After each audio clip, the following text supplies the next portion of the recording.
বাংলা ভাষায় এমন কতগুলো শব্দ রয়েছে যেগুলো শুনতে আসলে একই রকম, কিন্তু এদের অর্থ হচ্ছে গিয়ে আলাদা বা ভিন্ন, যাদেরকে আমরা বলি প্রায় সমুচ্চারিত শব্দ।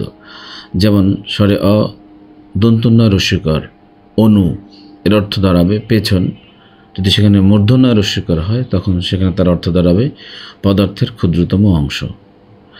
আবার আট লিখতে গিয়ে যদি আমরা স্বরে আ চন্দ্রবিন্দু ট দিই তাহলে আট তার অর্থ হচ্ছে গিয়ে শক্ত বা মজবুত।